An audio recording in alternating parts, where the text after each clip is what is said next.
शिक्षा दर्शन में एक बार फिर से आप सबका बहुत बहुत स्वागत है। आज के इस वीडियो में बात करेंगे रीतिमुक्त काव्यधारा की प्रवृत्तियों के विषय में। तो चलिए दोस्तों वीडियो को शुरू करते हैं और जानते हैं रीतिमुक्त काव्यधारा की प्रवृत्तियाँ। पहला है स्वच्छंद रीति। इस धारा के कवि भावुक थे तथा उन्होंने अपने को किसी भी काव्यशास्त्रीय परंपरा से आबाद नहीं रखा। काव्यशास्त्र का उन्हें पर्याप्त ज्ञान था, फिर भी उन्होंने अलंकार, छंद, नायक नायिका भेद, रीति या वक्रोक्ति आदि सिद्धांतों की पद्धति विशेष का अनुकरण नहीं किया। इस धारा के जो कवि हैं ये भावुक थे और उन्होंने अपने किसी भी काव्यशास्त्रीय परंपरा को आबाद नहीं रखा, क्योंकि काव्यशास्त्र का उन्हें पर्याप्त ज्ञान था। फिर भी उन्होंने अलंकार का, छंद का, नायक नायिका भेद का, रीति या वक्रोक्ति आदि के सिद्धांतों का पद्धति विशेष का अनुकरण नहीं किया है। उन्होंने विश्वास अनुभूति की मौलिक प्रस्तुति में रखा। उन्होंने रीति परिपाटी में स्वयं को पूर्णतः मुक्त रखा। ये लक्षणों के फेर में नहीं पड़े तथा निजी प्रेम के उच्छ्वासों को ही काव्यबद्ध करते रहे और इसमें उन्हें सफलता भी मिली। दोस्तों, उनका जो विश्वास था वो अनुभूति की मौलिक प्रस्तुति में था। उन्होंने रीति परिपाटी में स्वयं को पूर्णतः मुक्त रखा है। ये लक्षणों के फेर में नहीं पड़ते हैं, निजी प्रेम के उच्छ्वासों को ही काव्यबद्ध करते रहे हैं और उनमें सफलता भी मिली है। दूसरा है स्वच्छंद प्रेम। जैसा कि अन्यत्र स्पष्ट किया जा चुका है, इन कवियों के जीवन एवं काव्य में स्वच्छंद प्रेम की प्रधानता है। स्वच्छंद प्रेम का अर्थ यह है कि इन्होंने विशुद्ध सौंदर्यानुभूति की प्रेरणा से जाति, समाज एवं धर्म के बंधनों को अवहेलना करते हुए ऐसी नायिकाओं से प्रणय संबंध स्थापित किया था जो अन्य जातियों से संबंधित थे। दोस्तों, इनमें जैसा कि अन्यत्र स्पष्ट किया जा चुका है कि ये सभी कवियों के जीवन और काव्य में स्वच्छंद प्रेम की प्रधानता है। स्वच्छंद प्रेम का अर्थ यह है कि उन्होंने विशुद्ध सौंदर्यानुभूति की प्रेरणा से जाति, समाज, धर्म के बंधनों की अवहेलना करते हुए उसे ऐसी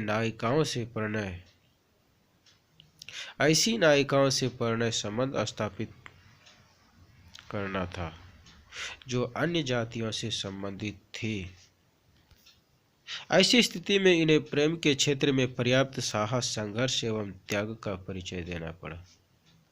ऐसी स्थिति में दोस्तों उन्हें प्रेम के क्षेत्र में पर्याप्त साहस, संघर्ष और त्याग का परिचय देना पड़ा है।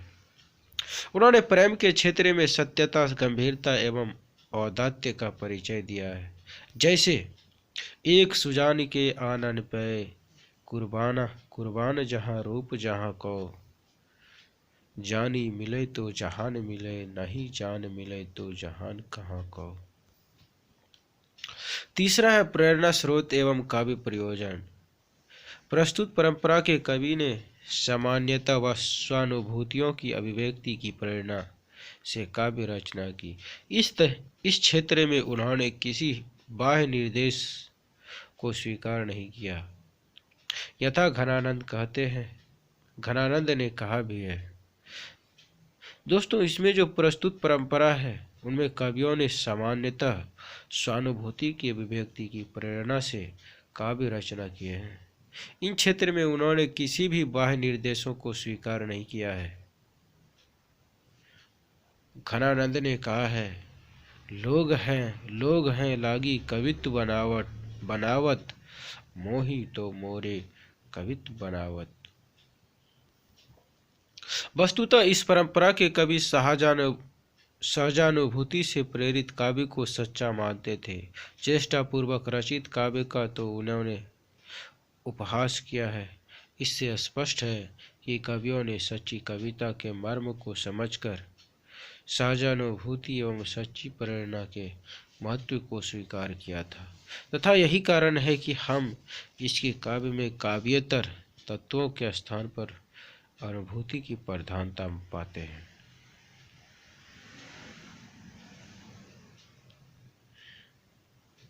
दोस्तों, इसमें स्पष्ट है कि कवि ने सच्ची कविता के मर्म को समझ करके सहानुभूति और सच्ची प्रेरणा को महत्व दे करके स्वीकार किए हैं।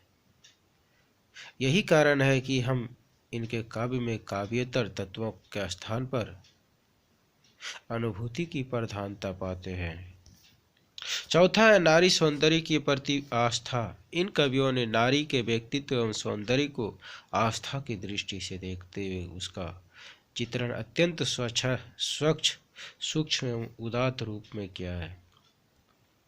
इनमें दोस्तों कवियों ने नारी के व्यक्तित्व और सौंदर्य को आस्था की दृष्टि से देखते हुए उसका चित्रण अत्यंत स्वच्छ, सूक्ष्म और उदात्त रूप में किए हैं। उन्होंने परंपरा के अनुसार नक्सिक की स्थूल परिपाटी का निर्वाह करने के स्थान पर उनके सौंदर्य के प्रभाव की व्यंजना की है। जैसे जैसे मैं छवि को सदन गोरो बदन रुचिर भाल रस नीचूरत मृदु मीठी मुस्काइन में। पांचवा है विरह की प्रधानता। इसमें से अधिकांश कवियों का प्रेम पूर्ण जीवन प्राय प्रेयसी की मधुर स्मृति में ही व्यतीत हुआ था। इनमें जो अधिकांश कवियां हैं उनका प्रेमपूर्ण जीवन प्रायः प्रेयसी के मधुर स्मृति में ही व्यतीत हुआ था। सामाजिक परिस्थितियों की विषमता के कारण वे अपने जीवन में संयोग की घड़ियां प्राप्त करने में असफल रहे। यही कारण है कि उनके काव्य में विरह वेदना की अभिव्यक्ति अत्यंत गंभीर एवं मार्मिक रूप में हुई है। सामाजिक परिस्थितियों की विषमता के कारण ही अपने जीवन में संयोग की घड़ियों को प्राप्त करने में असफल रहे हैं। यही कारण है कि उनके काव्य में विरह वेदना की अभिव्यक्ति अत्यंत ही गंभीर और मार्मिक रूप में हुई है। जैसे अति सुधो स्नेह को मागर है यहाँ नैक सयाना बांक नहीं, यहाँ सुधो चले तजी आप न पाऊं झिझकै कपटी ते निशांक नहीं। छठा है व्यक्तिकता। हिंदी साहित्य में कदाचित ये पहले कवि हैं जिन्होंने लौकिक प्रेम की व्यक्तिक अनुभूतियों को निसंकोच रूप में व्यक्त किया है।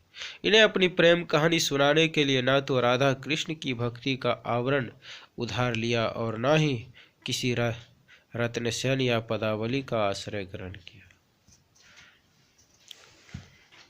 इनमें हिंदी साहित्य के जो कदाचित पहले कवि हैं जिन्होंने लौकिक प्रेम को व्यक्तिक अनुभूतियों को निसंकोच रूप से व्यक्त किए हैं। इन्होंने अपने प्रेम की कहानी को सुनाने के लिए न ही राधा कृष्ण की भक्ति का आवरण को उधार लिए हैं और न ही किसी रत्नसेन या पदावली का आश्रय ग्रहण किए हैं। साथ ही अपनी प्रेयसी को स्वतः संबोधित करने का साहस भी किया है। वस्तुतः ऐसी व्यक्तिकता आगे चलकर छायावादी कवियों में ही प्राप्त होती है।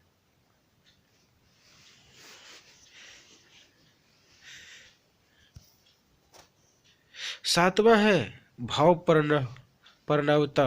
रीति मुक्त काव्यधारा के कवि भाव प्रणव थे। प्रेम की पीड़ा को स्याही बनाकर अपने हृदय के उद्गारों को लिखना इनकी रुचि बन गई थी। भाव विभोर होकर ये ऐसे भी प्रवाहित होने लगते हैं कि अभिव्यंजना के सभी उपकरण स्वतः ही भावों को गति प्रदान करने के लिए उपस्थित होते चले जाते हैं।